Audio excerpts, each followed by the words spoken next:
permettez-moi, Monsieur le Premier ministre, d'apporter quelques précisions. Puis ça, on vous l'avait dit, hein, qu'on avait établi des priorités de tests en fonction de l'épidémiologie qu'on avait. On a beaucoup mis l'emphase sur les voyages au début, hein, parce que c'était là qu'étaient les cas qu'on risquait d'avoir.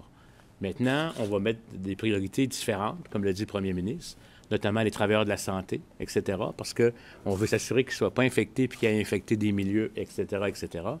Et on ajuste ces priorités-là en fonction de l'épidémiologie.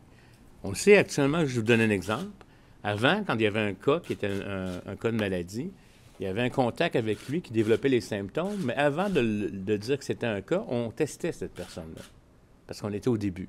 Maintenant, si les gens sont dans la même famille, puis c'est un contact étroit, ce qu'on appelle un contact avec un lien épidémiologique, ça devient un cas confirmé, pas par laboratoire, mais par lien épidémiologique. Il y a toute une série de cas actuellement qu'on n'aura pas besoin de tester, parce que c'est correct, ça se fait continuellement dans toutes les épidémies comme telles.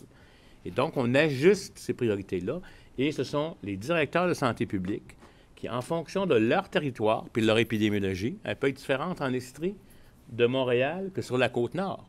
Donc, quelque part, on va avoir ce qu'on appelle maintenant une prescription de tests en fonction de l'épidémiologie locale.